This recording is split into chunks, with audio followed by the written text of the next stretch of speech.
Welcome from Indianapolis. I am Derwin Smiley, and this is the Derwin Smiley Show. I am glad you are with me, and the show starts right now.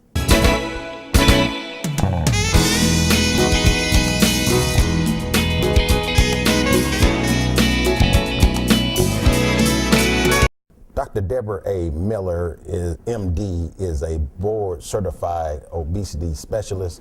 Dr. Miller, welcome to the show. Thank you. Good morning. I don't know, whatever it is. I received your bio, okay. So I think it's like 10 pages long. Oh. So they skimmed it down to 2 pages. But we use large type. So the show today is dealing with obesity, and on September the 20th, I am having a health and wellness forum where it deals with childhood obesity, adult obesity, and not just there. Then it's going to go into wellness, talking about the mental also. So today we want to just focus on obesity. So tell me about yourself and try to unwrap all of those awards. I see American Heart Association spokesperson. So how do you find it in the day to wear all those hats? Well, I've been practicing medicine now for over 20 years, almost closer to 30. And I finished here in Indianapolis at Methodist Hospital, which is now Clarion. And while I was in my residency program, which is a 3-year program, what I found was that much of what I was treating, particularly in the population that I had been called to serve, chronic diseases like hypertension, diabetes, stroke, heart attack, cancer, was related to a large extent to what we put in our mouths. So it was clear to me after several years of practicing medicine that I knew very little about nutrition and wellness. So I embarked back in the mid-'80s on a course of trying to learn more about preventative medicine, different types of techniques that we aren't normally taught in medical school. So that led me to become involved with the American Society of Obesity Specialists, and I became boarded in that.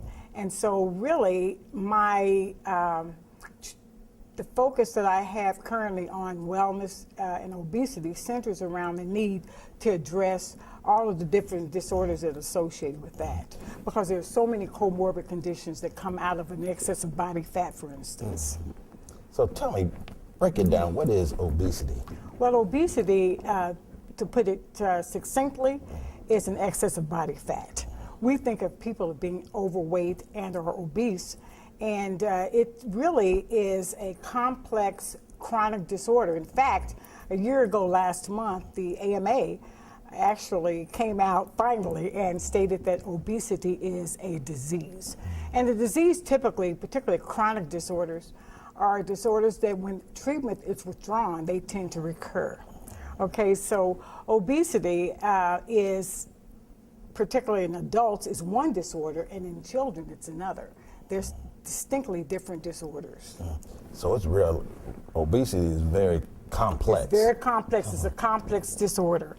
And we classify it according to BMI, which is body mass index, which in adults actually is a calculated value that helps us eliminate such things as age and sex.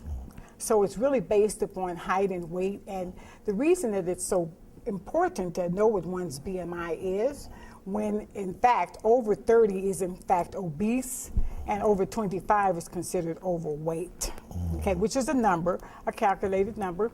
And it's important because the research has been done around the BMI, and it is closely related to how much body fat a person has, and also morbidity and mortality. That is the types of diseases that develop around it, which we call comorbid conditions.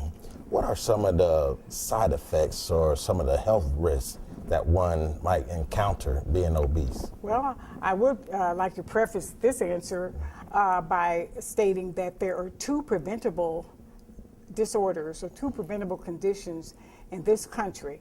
Number 1 is smoking, that is preventable in terms of leading to death or mortality and morbidity, and the second is obesity. So some of the things that one may encounter in particular is, for instance, it increases astronomically beyond 25 cardiovascular disorders. And we know that it's closely associated with what we call metabolic syndrome. And it's also closely related to what we now call diabetes or prediabetes. And believe it or not, it's also associated due to something called insulin growth factor. Insulin itself causes things to grow, and so a lot of people have what's called hyperinsulinemia. That is, they make too much insulin. And suffice it to say, that can cause people to have more cancers. So from that, you see stroke, heart attack, all types of disorders. In fact, we're now seeing more and more things such as obstructive sleep apnea, okay, and not to mention the degenerative diseases like the result from the excessive body fat and or weight. And it's very important, however, that now that we talk about BMI, that we also understand that we're looking more and more at waist circumference. One of the most important numbers that one can look at, other than that weight on the scale, is what one's fat is around the waist, that is the waist circumference.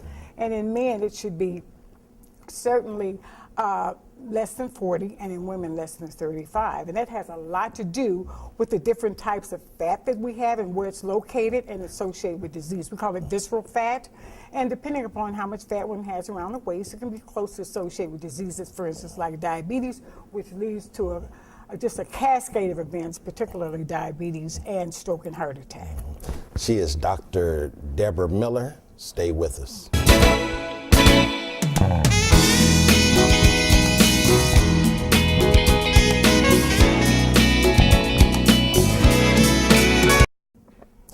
I thank you for staying with us. We will now continue our conversation with Dr. Debra A. Miller, MD, focusing on obesity. Doctor, that last segment, you was hitting me up all side my head. When you said around the waist and everything, I know my mama's looking at Doobie. You need to listen to what she's saying. So, well, you're not unlike the majority of Americans, believe it or not, because in fact, fully 60% of adults in the United States are overweight. So it's a problem that is pardon the pun, a huge problem. And so what happens is that we look at people as being overweight as being either lazy and greedy. And that's not the case. And it only took me a few years of treating people who are overweight and or obese to recognize that people are not overweight and obese because they're greedy and lazy. And there is a myriad of things that go on, particularly the milieu of what I call the metabolic milieu. And these people end up having imbalances of their hormones, particularly the endocrine hormones, like insulin and glucagon and the adrenal hormone, cortisol. Sex hormones are all out of whack. And so what we try to do is balance that. So what happens is obesity, which is an excess of body fat, ends up changing the way your body processes foods. And that's what we fix as obesity specialists. During the first segment also, you started off talking about nutrition. Yeah. How important is that? Because today, you know, people are not going to stop going to the fast food restaurants. So how can we balance that? Well, I think that one of the things that's important is that we're in a toxic, hostile environment when it comes to food.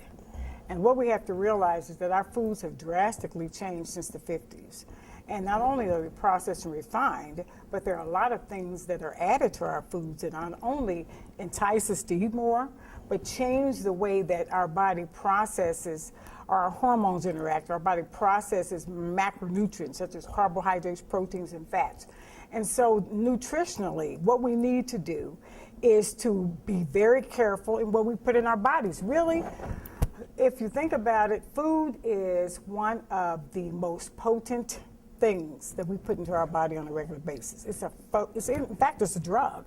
So I like to think of food as a potent drug that we put into our body. So you have to be careful what you ingest. And so that being said, it's so important for us to look at the labels to understand what all of this means. And it's more complex than I can probably ever explain it, but we have to, if you can eat fresh fruits and vegetables, avoid genetically modified foods, okay, try to avoid synthetic foods, and you probably need to supplement. Our foods have been depleted and processed and refined, and because of that, a lot of things that have prevented diseases in the past that were commonly, let's say, in our grains. In fact, it's now been suggested that because our grains have been processed and refined over the last 50 years or so, the trace elements, particularly something like chromium and vanadium, have been removed. And what's happened is that's led to the upsurge of diabetes. And you can actually measure some of these things if you're able to measure the trace elements. So let's talk about some solutions. Okay.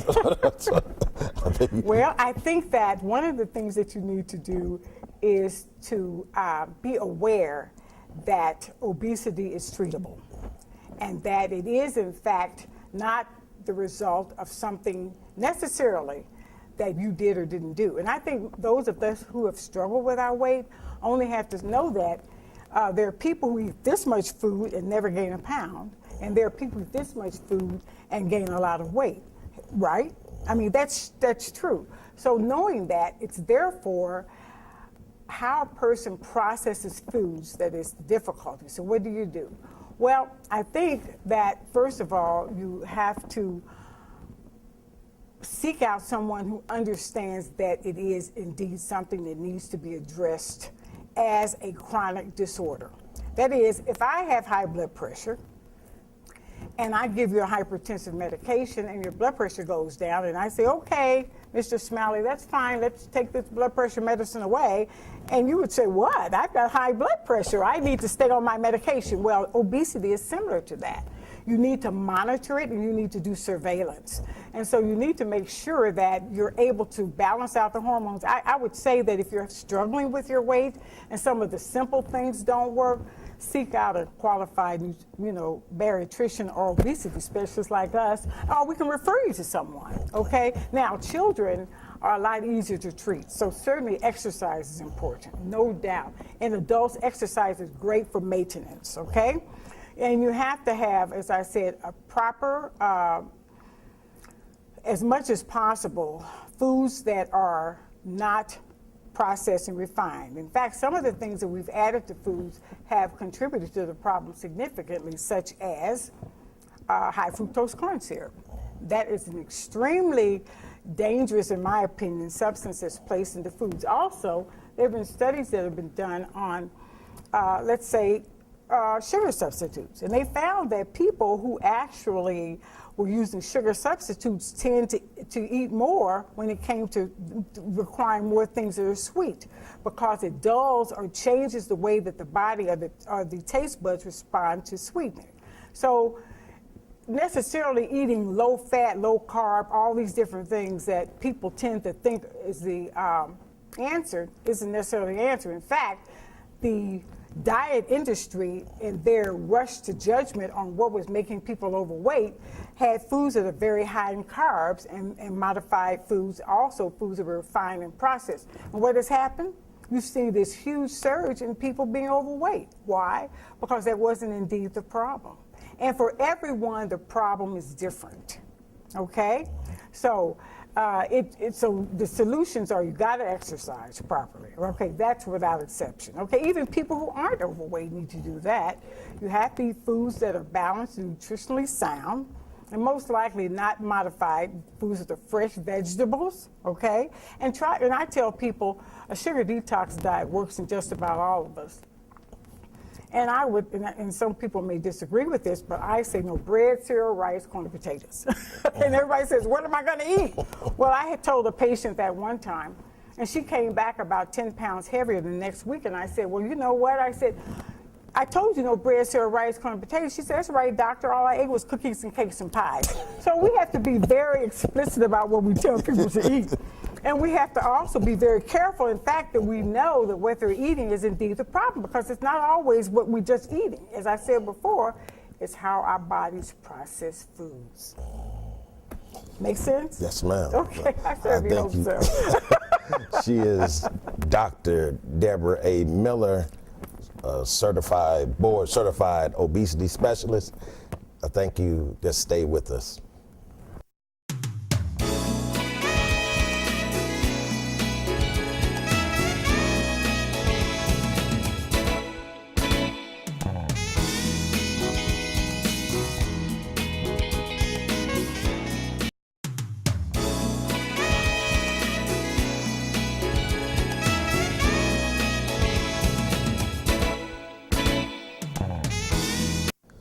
thank you for staying with us. We will continue our conversation with Dr. Debra A. Miller, board certified obesity specialist.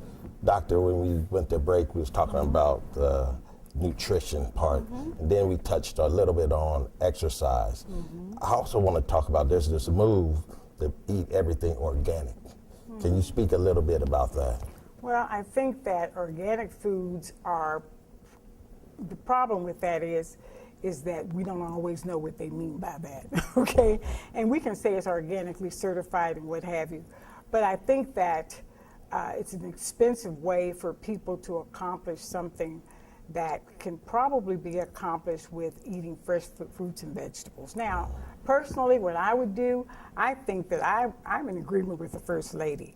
I think that those of us out there who have the who can do so need to grow their own fruits and vegetables. You know, that's what I would do. That's what we do, because the difference between a tomato that is grown in your garden and a tomato that is grown in a hothouse is the difference of night and day.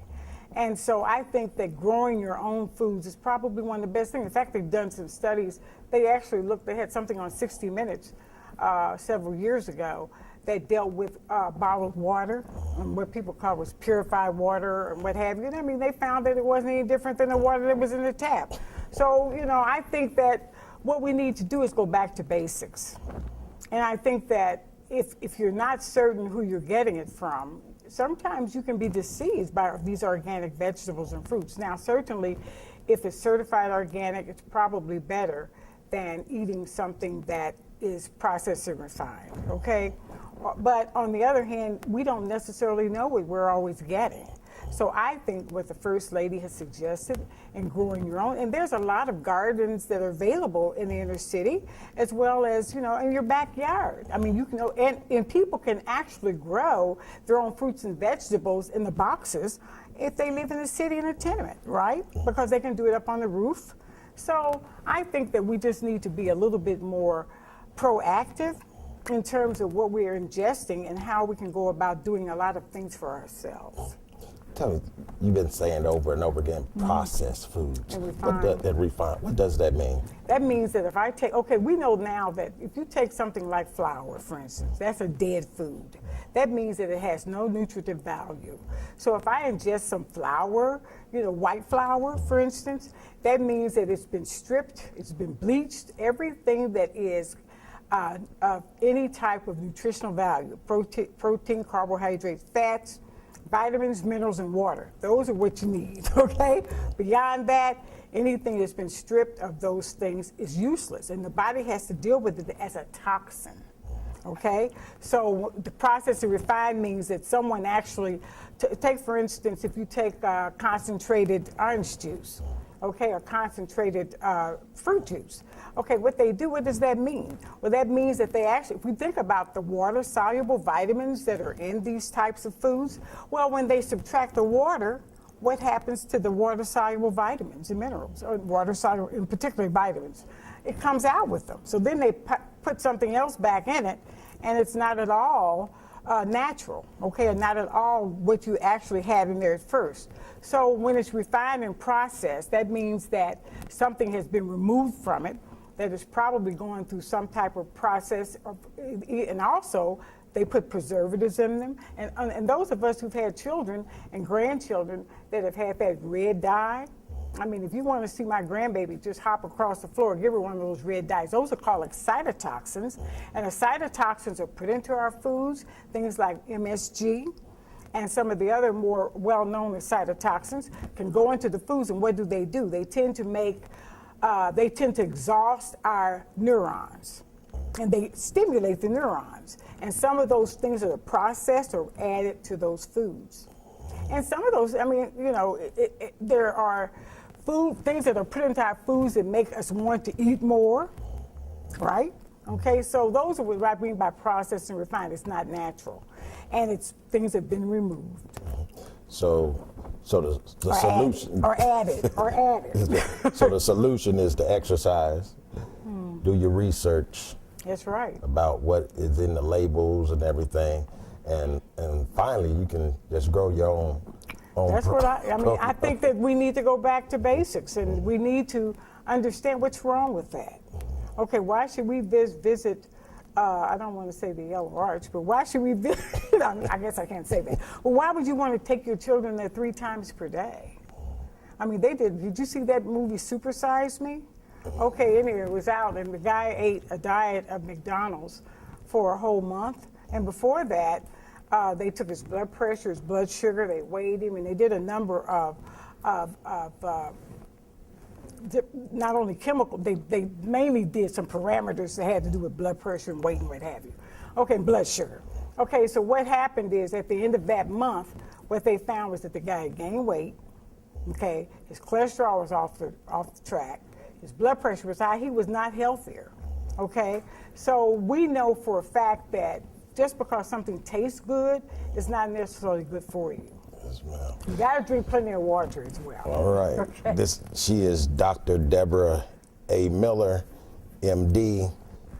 Dr. Miller, thanks for coming on the show. Thank You're you for welcome to come having me. back anytime. Yes, I enjoyed it a lot. Thank you very much, Mr. Smiley. Yes, ma'am.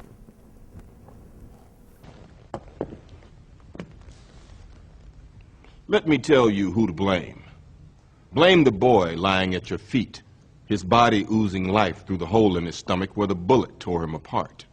Blame him for challenging you, for not looking away and for not backing down when you pulled out the gun. Blame your mother for bringing you into this world when she was but a kid herself and for dragging you up, not bringing you up. Blame society for not giving you hope. Blame your father for not being there, the man who looked after himself instead of looking after you. Blame the gun in your hand for making you a target, for making you more likely to be picked on. Blame the dead boy, blame your mother, blame society, blame your father, blame the gun, blame anyone but yourself for not being strong enough to put down the gun, to break the cycle.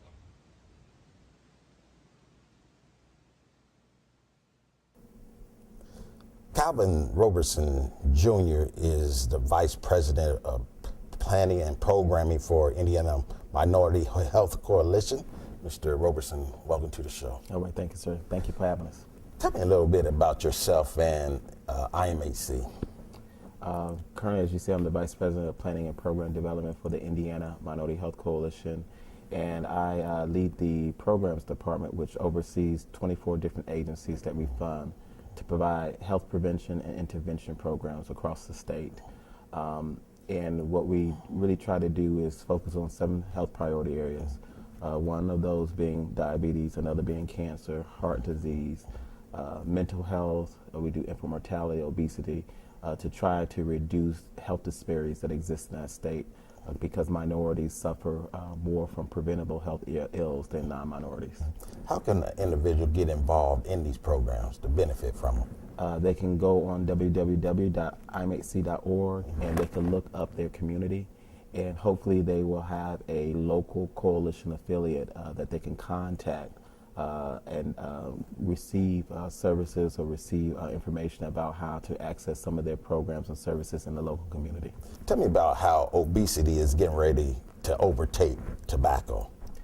When you look at the trends that has been happening here in the U.S., unfortunately our nation has been getting fatter and fatter. And because obesity is one of the major risk factors, whether it's heart disease, whether it's cancer, whether it's stroke, obesity is at the core. If we do not slow those numbers down within the next decade or so, it's estimated that it's going to surpass tobacco as the #1 most preventable risk factor for disease. So you said, talk a little bit about diabetes. Diabetes is something that is growing nationally, but in our state particularly. It's in the top 10 leading causes of death here in Indiana. Certain groups like African Americans suffer more from diabetes. Native Americans suffer more from diabetes. And the unique thing, or the good thing about diabetes is preventable and it's manageable, but seeking and having a medical home is really important. And as the doctor said in the last segment, making sure that you control nutrition and control your physical activity engagement, making sure we're not couch potatoes just sitting at home playing PlayStation or flipping the channels, but that we are really being more proactive in our physical health and well-being. But those two combinations helps to reduce it among some other things that we can do, reducing our stress levels, coping with life a little better, and not raising our blood pressure because it's a factor that contributes to diabetes and other types of things. Tell me how did M.H.A come about? We actually are a grassroots movement.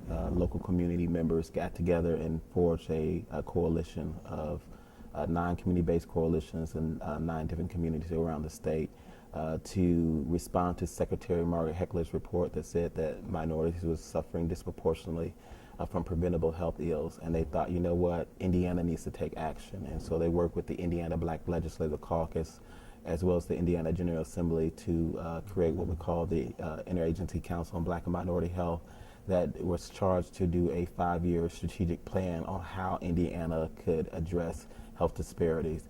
And as a result of that plan and their petition to continue with addressing health disparities, they formed the Minority Health Initiative, and they were able to get a piece of legislation that addressed operational support of these local coalitions, as well as eventually later on getting appropriations by the state to fund programs and services in these local communities that has spoken with earlier.